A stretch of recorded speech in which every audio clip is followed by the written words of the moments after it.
Man come over me. Why? Shall I always keep below stairs?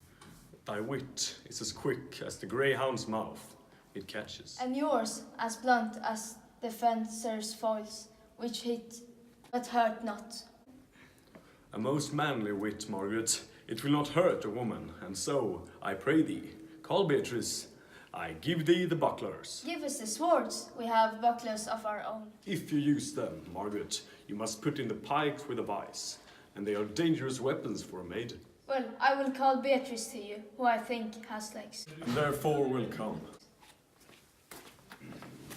The God of love that sits above and knows me, how pitiful I deserve. I mean in singing, but in loving, Leander the good swimmer, Troilus the first employer of panders, a whole book full of these quondam carpetmangers whose names yet run smoothly, in the even road of a blank verse, why, they were never so truly turned over and over as my poor self in love. Marry, I cannot show it in rhyme, I have tried. I can find out no rhyme to a lady but baby, an innocent rhyme for scorn, horn, hard rhyme for a school, fool, a babbling rhyme, very ominous endings, no. I was not born under a rhyming planet, nor I cannot woo in festival terms. Sweet Beatrice, wouldst thou come when I call thee? Yes, Signor, and apart when you bid. Oh, stay, but till then. Then is spoken. Farewell now, and yet ere I go, let me go with what I came, which is, with knowing what has passed between you and Claudio. Only foul words, and thereupon I will kiss thee. Foul words is but foul wind, and foul wind is but foul breath, and foul breath is noisome. Therefore I will depart unkissed. Thou hast frighted the world out of its right sense, so forcibly is thy wit. But I must tell thee plainly, Claudio undergoes my challenge, and either I must shortly hear from him, or I will subscribe him a coward. And, I pray thee now, tell me for which of my bad parts did thou fall in love with me? For them all together, which maintains politic a state of evil, that they would not admit any good part of intermingle with them. But for which of my good parts did you first suffer in love with me? Suffer, love, a good epithet. I do suffer love indeed, for I love thee against my In will. spite of your heart, I think, alas, poor heart. If you spite it for my sake, I will spite it for yours. For I will never love that which my friend hates. Thou and I are too wise to woo peaceably. It appears not in this confession. There's not one wise man among 20 that will praise himself. An old instance, Beatrice, that lived in the lime of good neighbors. If a man do not erect in this age his own tomb ere he dies, he shall live no longer in monument than the bell rings and the widow weeps. And how long is that, think you? Question. Why, an hour in glamour and a quarter in room. Therefore it is most expedient for the wise, if Don Worm, his conscience, find no impediment to contrary, to be the trumpet of its own virtues as I am to myself. So much for praising myself, who, I myself will bear witness, is praiseworthy. And now tell me, how doth your cousin? Very, And how do you? very ill too. Serve God, love me and the mend. There will I leave you too, for here comes one in haste. Madam, you must come to your uncle, yonder's old coil at home. It's proved my lady hath been falsely accused. The Prince and Claudio mightly abused, and Dungeon is the author of all, whose fed and gone. Will you come presently? Will you go hear this news, Signor? I will live in thy heart, die in thy lap, and be buried in thy eyes. And moreover, I will go with thee to thy uncle's.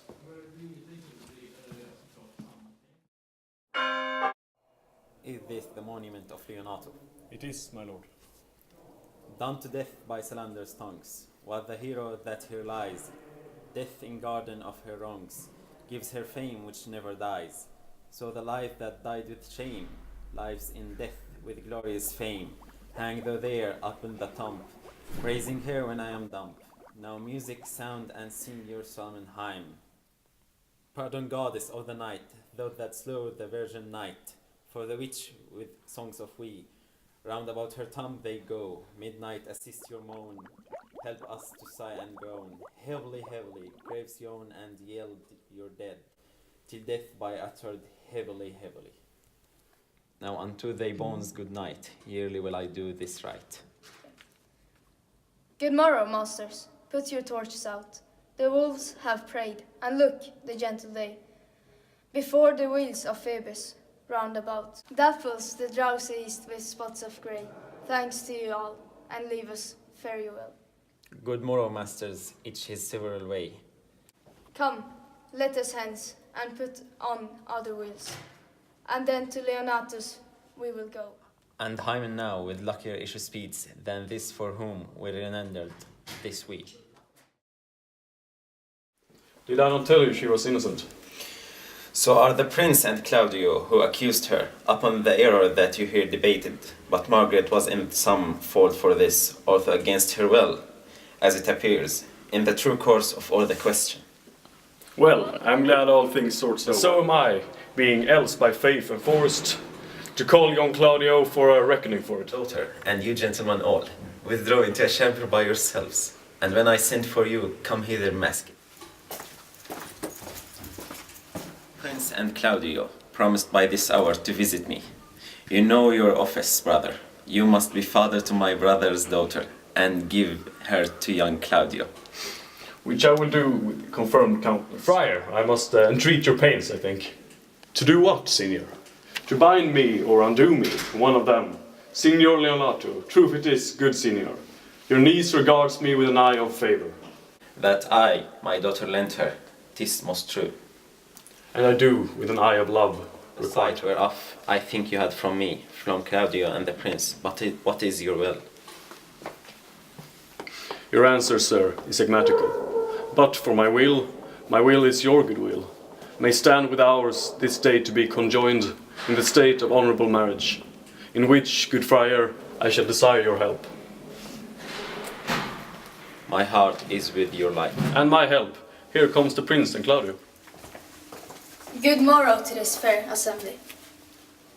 Good morrow, prince, good morrow, Claudio. We here attend you. Are you yet determined today to marry with my brother's daughter? I will hold my mind. Were she an Ethiop? Call her forth, brother. Here is the friar ready. Good morrow, Benedict. Why, what's the matter?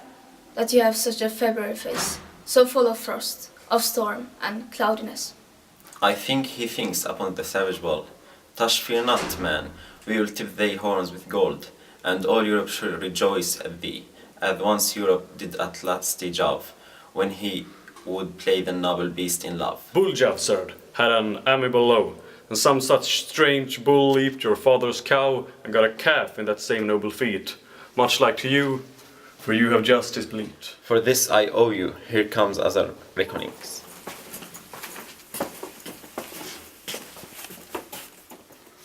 Which is this lady I must seize upon? The same is she, and I do give you her. Why, then she is mine. Sweet, let me see your face. Know that you shall not, till you take her hand before this friar, and swear to marry her. Give me your hand before this holy friar. I am your husband, if you like of me. And when I lived, I was your other wife. And when you loved, you were my other husband. Another hero. Nothing certainer. One hero died, defiled. But I do live, and surely as I live, I am a maid. Former hero, the hero that is dead. She died, my lord, but while her slander lived. Amazement can I qualify.